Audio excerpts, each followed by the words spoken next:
आशिक एक जिन्न था। वो झिलमिलाते रेगिस्तान और तारों से भरे आसमान की दुनिया में रहता था। वो जादुई कारपेट पर उड़ सकता था और जानवरों से बात कर सकता था। वो दयालु और नेक दिल था, हमेशा मदद के लिए तैयार। माया एक इंसान थी, एक लड़की। वो हरे भरे खेतों और बहती नदियों के बीच बसे एक गांव में रहती थी। उसे किताबें पढ़ना और रोमांचक सपने देखना बहुत पसंद था। वो बहादुर और दयालु थी, हमेशा मदद के लिए तैयार। उनकी दुनियाएं अलग थीं, फिर भी किस्मत के अदृश्य धागों से जुड़ी हुई थीं। एक रात पूरी चांद की चांदनी में नहाती हुई माया जंगल में भटक गई। वो एक पुराने कुएं पर पहुंच गई, जिसका पत्थर का घेरा काई से ढका हुआ था। कुएं के जादू से अनजान माया ने एक इच्छा की। उसने एक दोस्त की कामना की, कोई ऐसा जो उसके सपनों को समझे और उसके रोमांच में शामिल हो। उसे पता नहीं था कि आशिक उसकी आवाज में सच्चाई से खींचा चला आया था और उसने उसकी इच्छा सुन ली थी। उस लड़की से जिज्ञासु होकर जिसने एक दोस्त की कामना की थी, आशिक ने खुद को प्रकट करने का फैसला किया। वो माया के सामने प्रकट हुआ। उसका रूप मृग तृष्णा की तरह झिलमिला रहा था। माया हालांकि शुरू में चौंकी, आशिक के सौम्य व्यवहार और दयालु आंखों से मोहित हो गई। उन्होंने रात बातें करते, कहानियां सुनाते और भविष्य के लिए अपनी उम्मीदें साझा करते हुए बिताई। आशिक माया की जीवंत आत्मा से मंत्रमुग्ध हो गया और माया को आशिक में एक ऐसा दोस्त मिला जिस पर वो सचमुच भरोसा कर सकती थी। जैसे जैसे उनकी दोस्ती गहरी होती गई, उन्हें चुनौतियों का सामना करना पड़ा। गांव वाले आशिक के असली स्वरूप से अनजान उस अजीब प्राणी के बारे में फुसफुसाते थे जिससे माया ने दोस्ती की थी। माया को आशिक की पहचान बताने की चिंता थी। उसे डर था कि वे समझ नहीं पाएंगे। आशिक अपनी दुनिया की आजादी का आदी, मानव दुनिया की सीमाओं के साथ तालमेल बिठाने के लिए संघर्ष कर रहा था।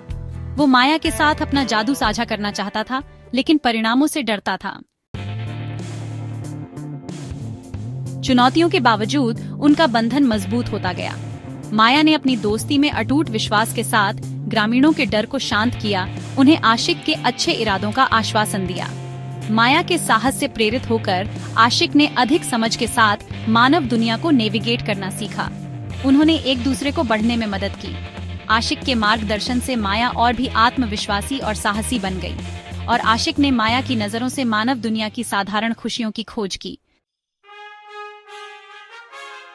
एक दिन आशिक माया को खोने के विचार को सहन करने में असमर्थ ने ग्रामीणों को अपना असली रूप प्रकट करने का फैसला किया। वो चाहता था कि वे उसे मिथक के प्राणी के रूप में नहीं, बल्कि उस दोस्त के रूप में देखें जैसा माया उसे जानती थी।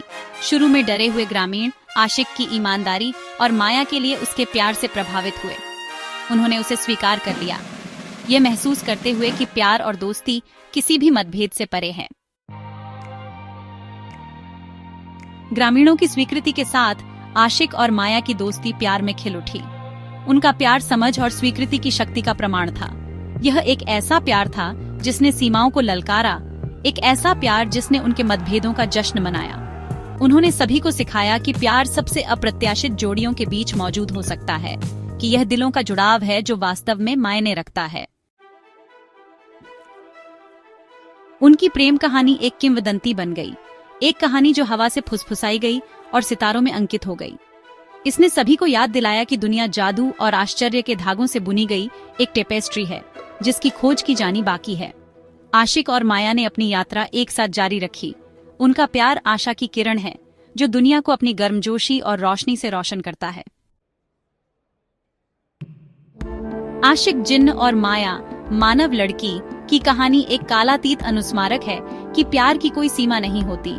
यह असाधारण को अपनाने और रोजमर्रा की जिंदगी में जादू खोजने के बारे में है। यह एक ऐसी कहानी है जो पीढ़ी दर पीढ़ी गूंजती है, एक ऐसे प्यार की फुसफुसाती है जो मतभेदों से परे है, एक ऐसा प्यार जो सब कुछ जीत लेता है।